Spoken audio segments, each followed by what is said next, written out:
the way we handle family business. This all has to be handled correctly.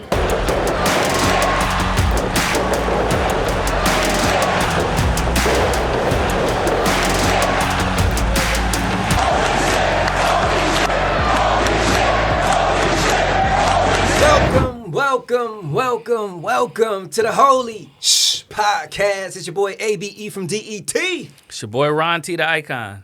My name is Chuck Jordan. What up, though? You know who it is. Your boy King Coach, man. What's good? The Horsemen are back in the building. It's been like several weeks here. You know, everybody Talk like, what about the it. hell, man? You got a different lineup. Shit happens. It's called life. Hey, and if anybody wondering, yes, the logo is changed. We got tired of y'all kept calling us Holy Shot. Holy Shot. No, It's Holy Holy Shot. Yes, it's official now. You know, for those who don't watch wrestling, that's what you call it. Yes. And it's been a lot of changes around here, you know, but the one thing that will always stay the same is the core. You're never going to ever see us all breaking up. It started with the Horsemen with us. It evolved to the Fab Five with Minx Mayhem. And now, I don't know, maybe a Drake reference, the Six Gods. The newest member. I thought it was going to go Jordan reference. What, six? Six rings. Six rings. Okay, the six rings. I like that. Now the six rings adding New York's own Ball Bro. You see him every week with us on Oh, he not there. AEW. No. We got that. He pointed to the screen like, here he is. He said, look, we Ball on our Bro. way. We on our Is way the to that logo. level of production. But hey, imagine it. Ball Bro from New York. You see him every Wednesday with me covering AEW Dynamite. Now it's official. Before, you know, he was just coming in, subbing. Now we got some legal stuff out the way. Official, signed, sealed, delivered. 6 members now on the Holy Shhh Podcast. Shout out, Ball Bro. Make What's sure you good, guys son? follow him. Coach DTM, start us off, bro, man. What you want to talk about? It's been a few weeks. You know me, man. I just love to talk about it. You know what I'm saying? So I got a question for y'all, man. As content creators, we got musical geniuses on the set here. You know what I'm saying? So my question is, what is your process to get out of an unproductive state? Meaning, you know what I'm saying? You could be a writer's block. It could be a song that you may have produced and you was like, this don't feel like me. It could be some content that you created and you was like, nah, this ain't it. Or just a lack of being able to create content. Sometimes you could fall into that funk, you know what I'm saying? Or life start happening and just start taking you other places and now your mind can't really focus on what's going on. So how do y'all get out of that unproductive state of mind? I'll go first. I guess when it comes to music, sometimes you just got to step away from it. You can overthink, hyper focus, and then tire yourself out. But if you step away from it and then come back, just take a mental break for a second, maybe about an hour or two. Sometimes I should do a commercial for NeuroGum. Take you some NeuroGum. But yeah, just take a break, step away from it. Turn on cartoons, TV, something just to free your mind for a second and come back to it. Or just change the song that you're working on and work on something else and come back to that song later. Okay, that's good. That's good. CJ? Not gonna lie, I really don't deal with that, and I think it's. I sound like Ron right now, but I'm always so distracted to where when I'm actually focusing, it's rare. Okay. If that makes any sense? Yeah. Like even like when I'm at the studio, I'm talking to other people, I'm engaging, so I'm not really just focused in on what I'm doing. And then I'll record myself at home. I'm usually like FaceTiming or talking with the homies while playing video games and muting everything so I can record. And I'm kind of sporadically all over the place. So it's like I never really have time to just sit there and focus and be into something to where it's like I really don't know what it's like to have to figure out a way to get out of it because I'm so used to trying to find time to do it. Forget you, Chuck. And Chuck is the only person who I know who just drops albums all the time, so I agree with him. Yeah, I drop one a year. He don't stop I dropped producing. 2 this year. Yeah, I'm a perfectionionist, man. He produces if there's nobody to produce to. He'll just be like, I'm here. If you ain't, I'm enjoying it. Goodbye. That's what I love about Chuck. What Ryan just said, too, is like him saying he a perfectionist. That can be a gift and a curse because it'll stop you from putting out stuff. Like, I remember even just last year, I had so many messages that I wanted to put out. But I kept waiting for the right time. I kept waiting for the right space. Like, okay, let me get the right background. Let me get the right and then eventually life took over. And I never did get that message out the way I wanted to get it out, you know what I'm saying? Or even at all. So I'm like, man, so now I'm on this thing now. It's like once I get the message in my head, I'm delivering it right now. You know what I'm saying? I'm putting it down so I can at least remember. Because I'm like, man, I done forgot some good stuff that I was like, I know it's fire. You know what I mean? You got to use that voice note. Oh, man, my notes is ridiculous right now. With that one, I do know when I was a part of a group, Camp Life, they were really big on, we got to find the right time. We got to find the right this. We got this got to go right. This got to go right. And I would see like they would always just go past what they said their release date was. And I never wanted to be one of those artists where it's like, you don't know when I'm going to, like, even though now I'm kind of like sporadic when I drop, but you at least know you're going to get something once or twice from me a year. But they would go years without nothing. And I was like, I don't like that. I want to be just like, because I work at Ford. Ford, when they tell you the Mustang is coming out this year, it's coming out that year. So I purposely would set, this is my date when I have to finish, and this is the date when I'm putting it out. Like, even if I go past the date of finishing it, I'm putting it out on that date. I'm not passing it. Whatever's done is going to be done, however it's done. Once that date hits, it's on to the next one. So have you ever put out something with that mindset, and you was like, man, afterwards you was like, man, I should have kept that one. That wasn't. That didn't represent me right. You know what I'm saying? No. What I have had was like the one I just dropped recently was Therapy. And everybody was like, oh, man, like 5 and 10 is cold. And I was like, 5 and 10 is definitely cold. But people don't know 5 and 10 was supposed to go on a project like 2 or 3 ago. But the song wasn't done. So that song didn't make it. And I just moved on to the next. And that was always in the chamber to where I was like, all right, Therapy feel like it's missing something. Let me go back into the chamber and see what could fit. And I was like, they don't really fit. But it gives your mind a break. So it's like interludes. So I'm going to do 4 songs, break. 4 songs, break. 4 songs. I got this one song with my mom. She told me I could do whatever. And it goes perfectly at the end of being, it's a whole project dedicated to being in your own thoughts of therapy. It's, these are little breaks. But the breaks was technically songs that didn't have nothing to do with the project. But they were songs that I was like, they cold. And they kept missing whatever date I was on. And they kept getting skipped over or it didn't fit the project. It's like, all right, now I finally fit something, so let me put it on now. And then I just like to keep moving. I like to stay productive. Even like if I'm not working on music, I'm writing. I write books. I write plays. I write movies. It's like I like to just keep moving. Do you think it's a certain level of overproduction? Because I say that to say this, you are an artist, and I think you view your music from the artist standpoint. Me, I'm kind of out of that world now. I'm more in the media and distribution.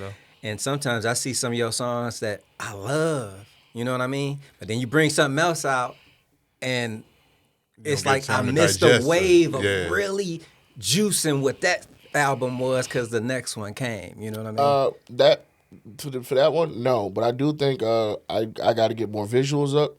And the only reason I say no is because Happy People, was it Happy People? Amazing Frankie Beverly? It don't matter what year you in, that song is still... Feeling. Huh? Yeah. You know what I'm saying? It don't matter where you are, what time you are, that song is still amazing.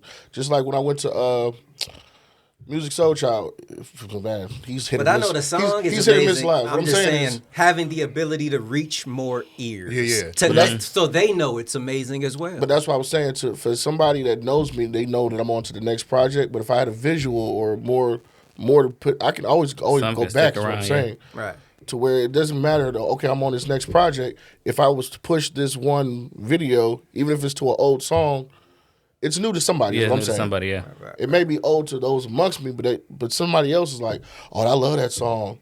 Right. But I don't have enough of those. But I've always got consistent. I've always tried. It was like, I see what you mean. Even if I don't do one, I'm gonna do the other. So I'm like, all right, even though I can't reach as much engagement as I want to, I'm going to stay consistent to where the people that I am reaching, and I've realized, even when I just doing it the way I'm doing it, each project has more listeners because somebody's like, oh man, you gotta check this guy out.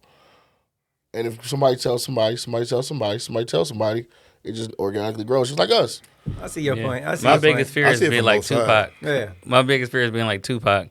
die, and they be like, "Oh, he had this song out that y'all never heard," and people start picking. I don't want to hoard songs. You too clean. You ain't never gonna be confused with Tupac. I'm just saying. I don't want to hoard songs when they could be out. So I see it from But you both do hoard points. songs. I see it I from have both sides. unfinished Though. songs. Like, That's hoarding. the way Abe was talking gives me the time of when we were doing music back in the day, where you set on your single for a minute, you let it grow before you even dropped your album. You know what I'm saying? Right. So that people looking for that song. I know I had Just Been and Living, and I was living off Just Been. Like, you know what I'm saying? But now in this kind of a microwave environment, you almost got to keep going. Like, what's next? What can you do? What's the next move? So I can see why you know what I'm saying, why you doing what you're doing and why you're successful at what you're doing.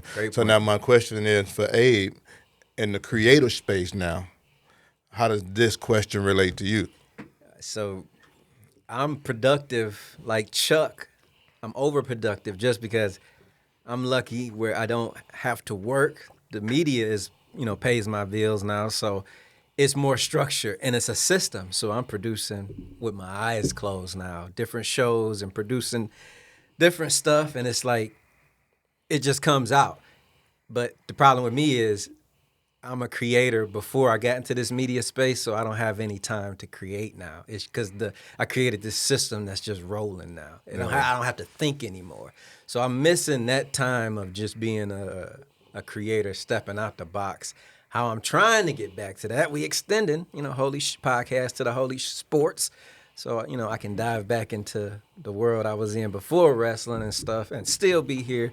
So that's how I'm trying to stay productive, but I wouldn't say it's working yet. Okay, because now back in the day, for sure, I don't want to sound like the old head, but back in the day, when, my day, especially for people who's doing music, such as myself, when you fell into that slump, for whatever reason, we went out and we created a whole new slump. Like, all right, let me go out. I didn't talk about everything I did. Now let me go out and do some more, whether that is getting money or doing illegal stuff so that we can come back and talk about it. You know what I'm saying? So that's how it was done back then. I feel like today should be a little bit differently because the world moves so fast, like we were just saying. So, sometimes you can get in a slump and not even realize you're in a slump. Right. I will say, real fast, I learned early on, because, like I told y'all, my grandparents raised me. My grandma once told me, she was like, "What are you watching?" And I think I was watching like Vampire in Brooklyn. And she was like, "So that's the same as this?" I'm like, "No." She's like, "Well, it's the same as this." I'm like, "No." And she's like, "Well, it got to be like the same as this." And I'm like, "No, it's a whole different vampire movie." She was like, "Oh." And then I was watching something else. She was just like, how many times they gonna keep remaking the same thing? And I was like, and then when I started doing music later on, I'm like, I can literally remake the same song 20 times. The challenge is how to make it sound different from the last time, even though I'm telling the same song. Hey, the same story. My neighbors, I got some Mexican neighbors, bro, and they party every weekend, and the beat stays the same. so they don't have, if it's not broke, don't fix it. The beat stays the same. I'm just saying, like, to be creative, it's like, let me figure out another way to do this exact same thing differently. For Abe, it could be like, all right, we got this far, and I don't want to get too much on autopilot. We got this far by me being creative and coming up with different ways to push it.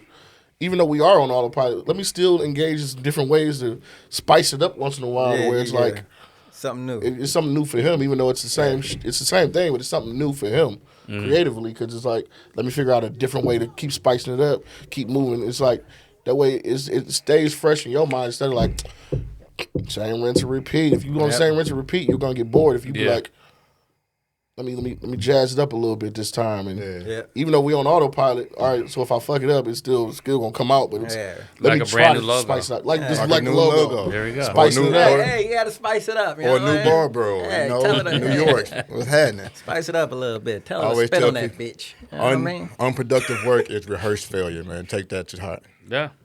Makes sense. Well, we was talking about the content creation, and it got me thinking about the next topic and basically content space. Back in the day, showing our age, you be out there, you sell a mixtape.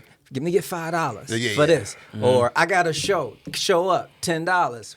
This is what it costs to support. I got a T-shirt. This is what it costs to support. I'm It doing was that with money. my book right now. Right, and it was so easy for a person to be like, I don't got it. And you got to understand that. I don't got it. I can't do it. All right, cool. Now we in a new world where social media and just walking up to a page and clicking like, which is free, or sharing, which is free. Like and you and see share. more and more of people not having a real excuse of why they can't support a friend or a family. Well, now it's free. Have y'all really encountered that recently? And if so, how do you deal with that? Is it just like maybe they don't like the content, but it's like I bought people shit, they just cool. And popcorn, I don't even eat popcorn. I'm allergic. But you selling it, you my nigga, let me get it back. You know? Right. But other people don't. You ever felt that? Tell you how you, Coach, how you feel about that? Man, I'm with that, man. I definitely, I try to support as much as I can in any way that I can. Whether, if it's free, you got me all day. I'm in a space now with the day job that I philanthropy at, where they are big. I don't know the word either. I was trying to figure it out in my head. We'll catch you later. They are big on surveys. And the surveys help the person, you know what I'm saying? And it's free. It just take a couple minutes for you to fill it out, and you're good to go. But shoot, man, I do it all the time now. I'm going to support you. I'm asking you, hey, can you buy this book? I don't got it right now. All right, do me a favor. You got Instagram, you got social media. Go on there, follow me, book free. How do that hit you, though? Like, when you get your stuff up about your book, and you'll see your people online clicking on stuff, but you'll see they don't click on the book. I'm going to tell you what, I get pissed a lot. I'm going to tell you why. So I do like some content, right? I do a motivational message. And I post it. And I know I got 8 people in my house. Right. I still have 8 likes and views right now. You know what I'm saying? But those be the last. Sometimes my wife is always my main supporter. But it'd be like everybody. It'd be it hit them 3rd and 4th string. Like no. I need y'all to jump in first.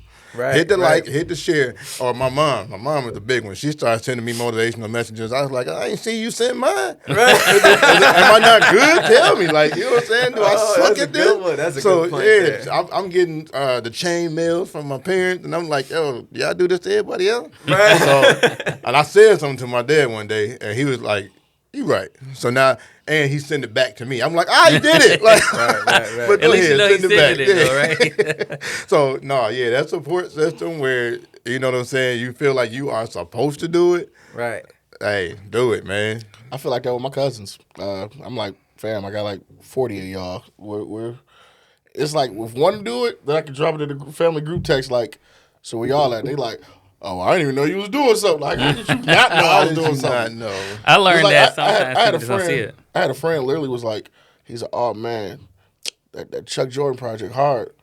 He's like, man, I'm happy you started doing music. I'm like, I was like, tell my wait, what? He was like, yeah, that curfew. I'm like, bro, like that's my 9th project. He was like, 9. I'm like, I just rebranded. Like, I got 8 other projects, then I rebranded. And since the rebrand, I now have 7 projects. I'm like, how did you just not get on the first one of them? He was like, I didn't even know you did music. I'm like, I didn't even know you did boy, like, music. stop it. Do you look at yourself like, man, am I not promoting myself correctly? Is that do you think like I'm not good enough, or is my music not even? I used to think it wasn't good enough, but then I realized a lot of times, just like the whole, with being an artist, you just realize sometimes home just don't support you. Mm-hmm. It's the outside people support you before your own home will. So it's like, even though my own family sometimes don't support me, I have so many friends, and like even them people at my job, they'd be like, "Why are you still working here?" Like, like I literally, somebody like the other day walked up on me, was like, "I heard you singing. Do you make music?" "Yeah, here, check out my link." And then they went and told like they little group they was talking, "Yeah, he do make music." Check that. And they sharing the link. So I'm like, all right. So it's like, even though my own family, I gotta like. You get the validation from outside. That's what it feel like I got to twist their arms to listen, but I know somebody's listening because right. The numbers show. The numbers show somebody listening. Just like the family, I had family members was like, I didn't know you had a wrestling podcast. Yeah. How? And I literally send the links to family. Like, my aunt is probably the biggest person who shares everything. Her and my mom. And I'm like, I got 10 aunts and uncles, plus you're married, so that's 20 of y'all. Mm-hmm. How is it only 2 of y'all out of the 20? But I'm like, you know what? All right. We just hit goddamn 2K subscribers on YouTube, and you ain't one of them, bitch. Yeah, right. Yeah, I'm like, what? It's funny. I started to learn that it's hard for people to separate like you that they know growing up from, I guess, a persona or thinking of you as a certain way as an artist and all that type of stuff. So I used to get offended all the time, and now I just like, whatever, they'll see it when they see it. Right. So I took my offense to a whole nother level. For one, it showed me like maybe you're not as important as you thought you was, right? Because like questioning yourself. You yeah, saying? Okay. All not right. even on the content side, like just in life, period. You know what I'm saying? Because I was like, when my grandbaby passed, right? It was the first of anything that I can think about, like for me to deal with. Right. Mm-hmm. So I'm like, I don't even know how you're supposed to handle this. So I post a little something online to say, this what happened, not going too deep into details or whatever. Right. And when the funeral came and when we did all the, everything was said and done, it was a lot of people I didn't see or hear from. Right. And I disowned everybody. I watched was like, cut. He's not lying. I'm not dealing He's with not this lying. person. Cut. Don't call me no more. Don't talk to me. I'm good. And they like, I had no idea. I'm like, how did you not have no idea? I posted it. But I'm like, oh, maybe I'm not as important as I thought I was. Yeah, I was saying that. you're right, Those you're social right. media things is crazy though, because a lot of the times it's an algorithm thing.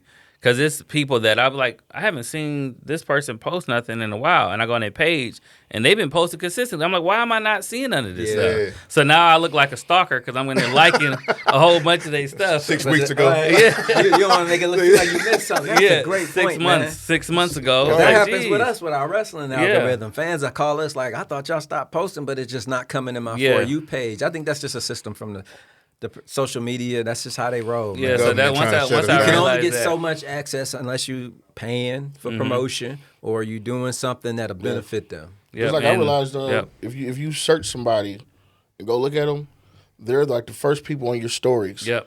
Even though somebody could just post a story, but you haven't gone to their page in a while, they'll push them to the back of the stories because you recently viewed these people. So these people are going to be before the people that you like. No, I want to see these people too. Yeah. It's like, oh no, you search this person, so their stories going to keep popping up on you. Right. I'm like, no, like, give me back to my friend group. Like, Yeah, that algorithm is crazy. I don't know how that. I haven't mastered it yet.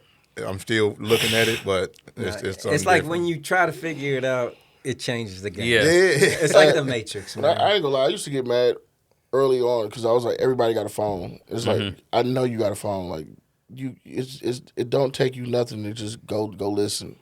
Go to YouTube. If you ain't paying for nothing, go to YouTube. There's no reason you can. And the one that used to really piss me off was when I'd be like, hey, check out my music. Oh yeah, I'm gonna check you out, and they'll go to the thing.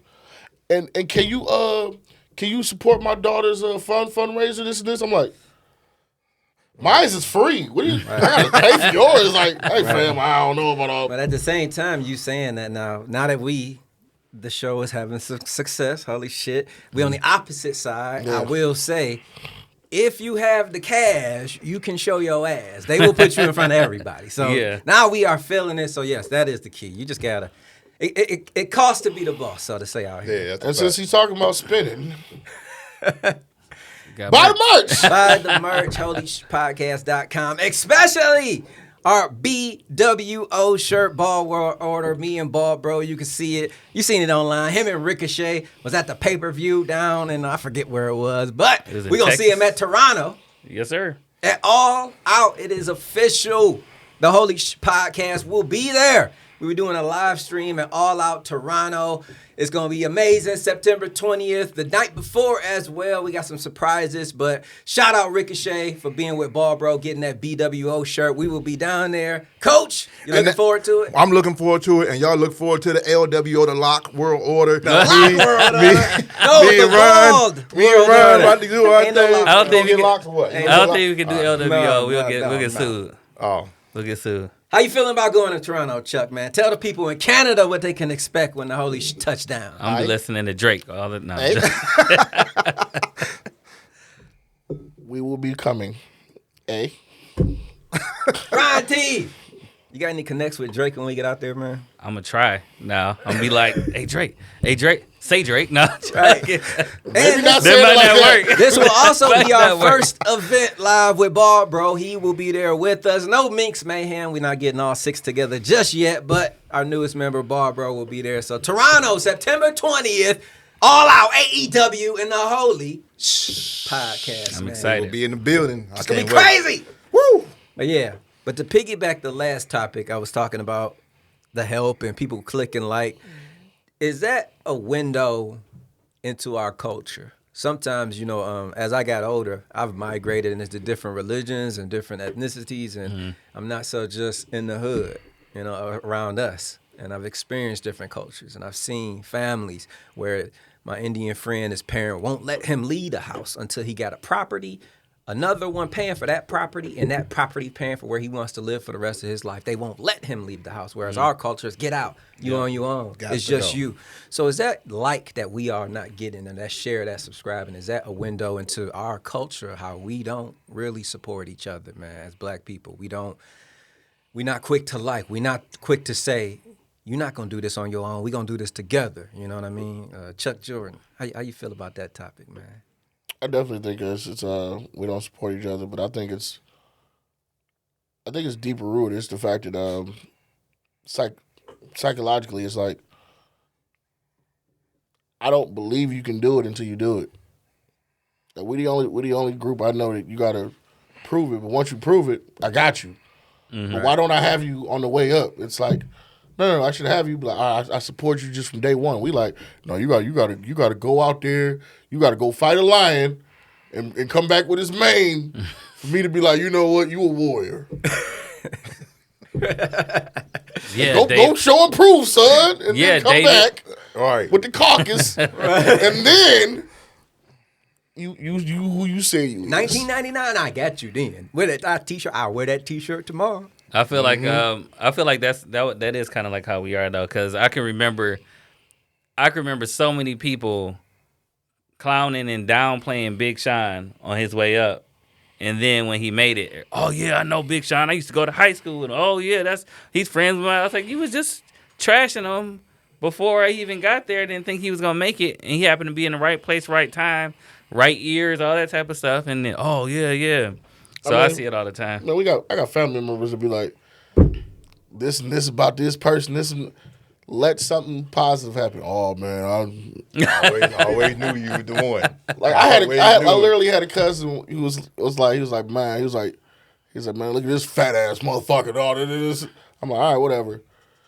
2 months later, hey, cuz, I see you with that little wrestling podcast shit, and I see you got that music dropping, cuz. Hey, and you look like you slimming down. I'm like, get the fuck away from me, dog. I want to hear your fake love, dog. I love when our kind do that, man. When they be like, okay, I see you with your little beans. Yeah, okay. I see you with your little shirt, podcast. your All little right, podcast. Y'all got some little sales going over there, huh? Like, what? I think gotta we be get- little, like, what? I think we're getting better at supporting that. We're at supporting each other and helping each other now. I think it's just might be the time period, things that are going on that people are starting to understand. No, we're just older. Just You know what older? it is? Oh, If yeah. you notice the younger us, like, I realized my youngest daughter, I keep telling her, I was like, you shouldn't be paying attention to none of your dad's doing. She's like, but I'm proud of you. She likes everything. My other daughters be like, oh my God, my dad, what are you doing? They're like, y'all not, no, stop. That's how my daughter is. Stop. I'll tell you. She's like, Dad, stop. So I was over here just trying to rack my brain, trying to figure out when did it shift. So back in the day, I can remember when I was younger, the support system in your neighborhood was amazing. You wasn't doing nothing dumb in the neighborhood because Miss Martha was going to come holler at you, and then she was going to take you down to your grandparents, who's going to take you to your parents or whatever, and you was getting chastised right now. You used to get Ain't whooped no by littering Miss in the you said you hood used like to get that. whooped by Miss Martha and then whooped by your grandparents. Yeah. And then whooped by your parents when you get home. I'm talking about, so the support system was like, it was really taking a village, and the village was all stepping in, and we were supporting everything you were doing. Yep. Then I feel like social media came along, Mm-hmm. and I feel like the world got bigger and smaller at the same time. Just before that. It was before that? Before the social media? Because I remember my grandparents would be like, hey, go down to Miss Dorothy house. She going to watch you while we gone. Mm-hmm. My mom would be like, all right, you going to stay here by yourself. You don't want me to go to them? I don't trust these motherfuckers. I'm like, okay. And then with my own kids, I'll be like, you know, y'all just going to come with me because I don't know. Like, the level of trust seems like it went out the window. I think it's just the exposure. saying It that probably social is media. social media because Yeah, it's yeah, more I exposure think- I was to agreeing with you stuff. saying that. I think once social media came out, the world got bigger and smaller at the same time. did. So that now maybe you feel like it's too big for me to even support any and everybody, so I just support nobody. You know what I'm saying? I see what you mean. So it's a crazy concept, but I feel like that's where the shift happened in my head. It happened like once social media really hit, the support system kind of just dissolved. Because now I feel like we live in a world where I just assume somebody else is doing it. I don't got to support because somebody getting it. Yeah. I ain't got to buy that. Somebody else doing it. I ain't got to help Chuck out. Somebody else going to help him out. Right. You know, so it's dangerous, but the world, everything is a cycle. Yeah. So this too shall pass. We'll get over this, and it's gonna go right back to where we came from, and it's gonna, you know. I was thinking I always try to think of what's the root of the problem. Okay, this is what happened. Who caused it? Well, this person. Well, who made him do that? Then this person. Then who made him do that? And when we was talking about this topic with us, our people, why we do that, it kind of got me all the way back to the point of like almost where we all come from DNA wise. You know what I mean? Yeah. Like we was ripped from different places, and that's why we have the you know, I know I'm light skinned, but still, it's a little melanin. Yeah. But you know, when you get that melanin in you got it from somewhere to be a darker tone. And nowadays we getting the DNA is getting cut so much, we don't know where we from. And if you don't know where you from, how can you have pride in what you are? And sometimes I don't blame people for not liking because maybe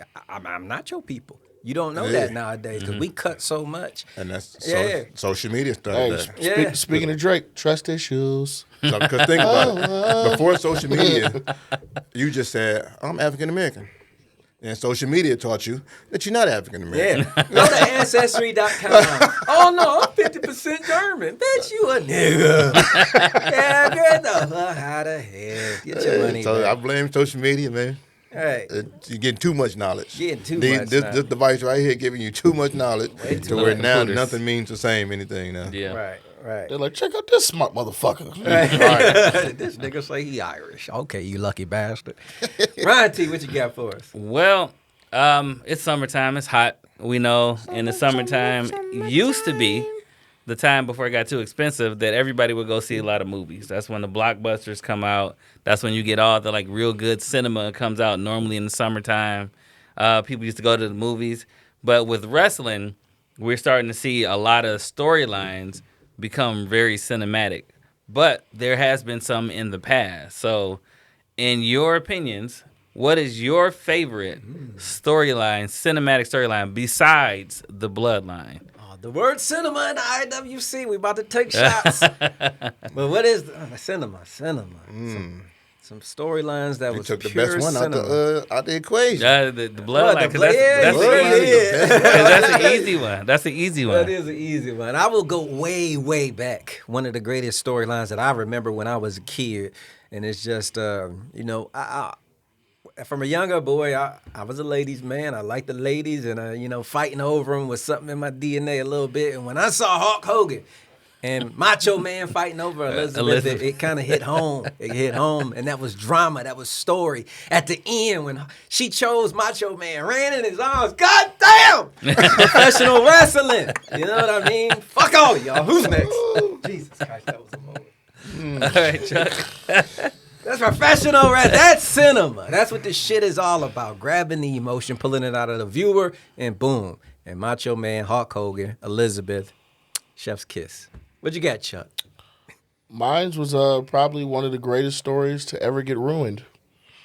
Every year, WrestleMania, Undertaker goes in and wins. Yes. Next year, comes and wins. Next year, comes and wins. Took a year off, he got hurt. Next year, comes and wins. And then Brock Lesnar ruined it all. Even though I was a Brock Lesnar fan, I was extremely pissed that night. I was like, You like that guy that was.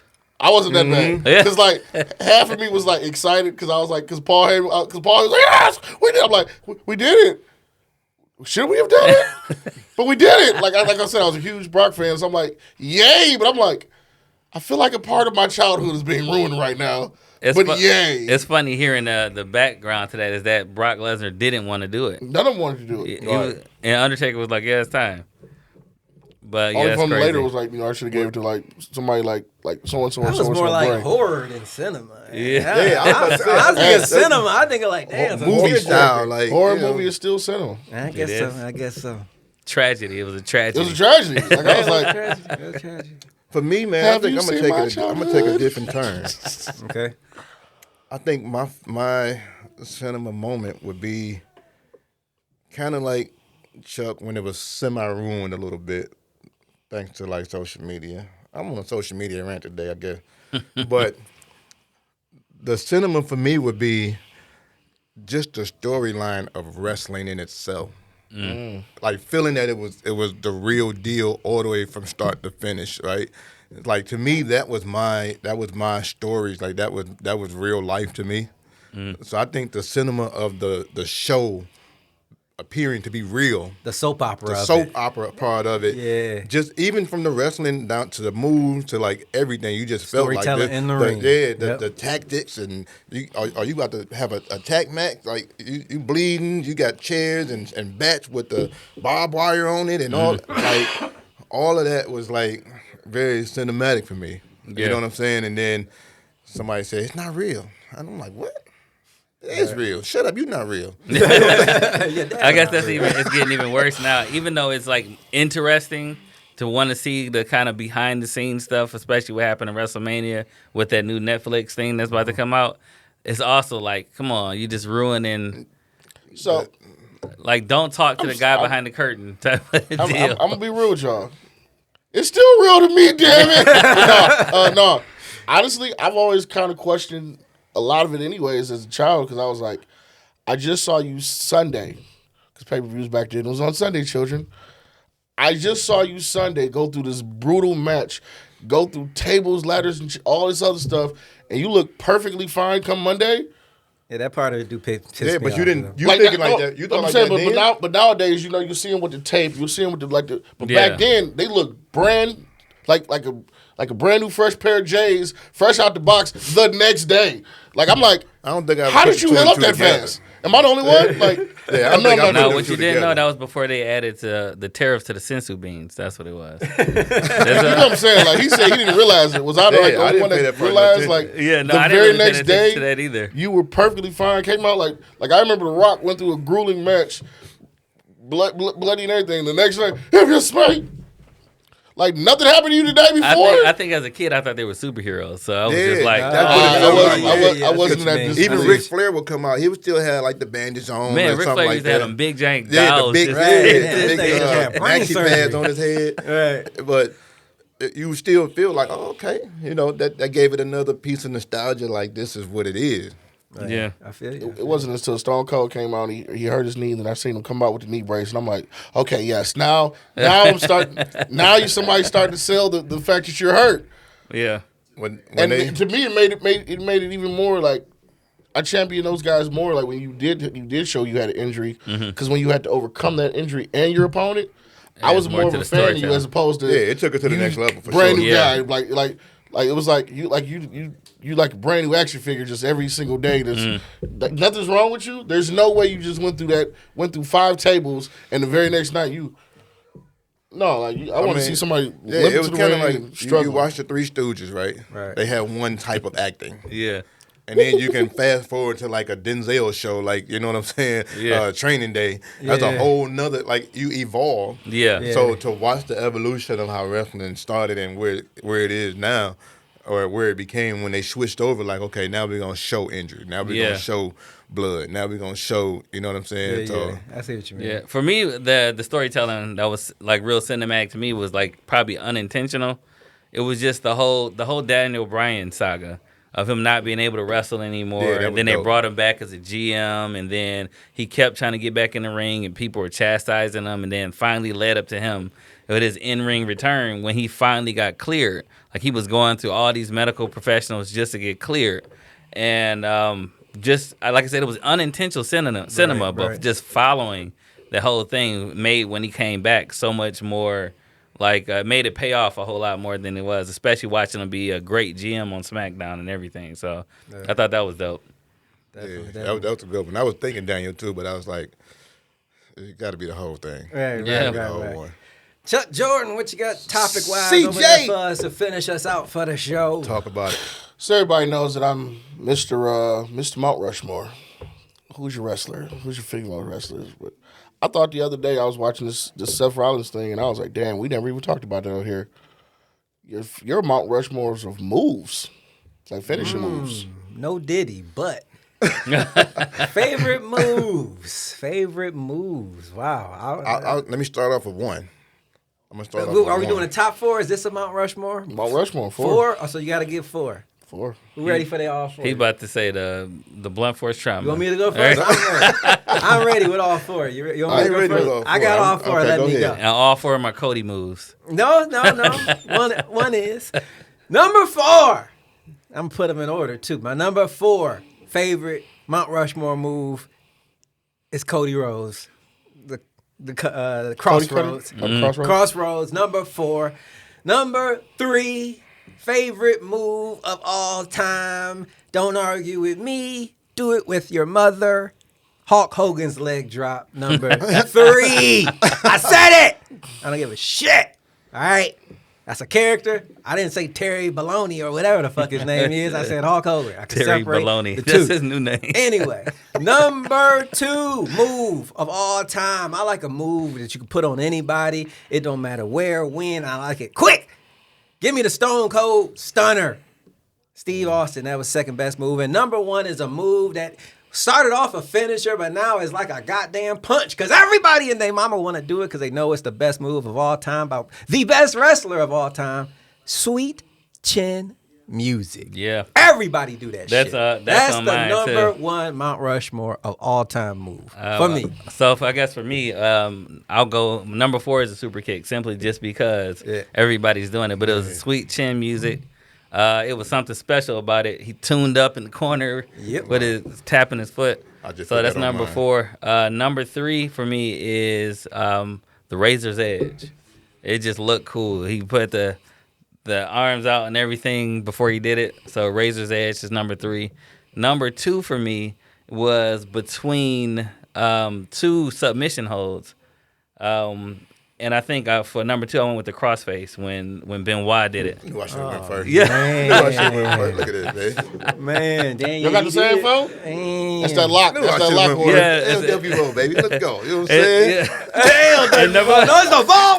You know what? We might have started some shit here. And number 1. BWO and LWO. Hey. Number 1 for me was the sharpshooter. Okay.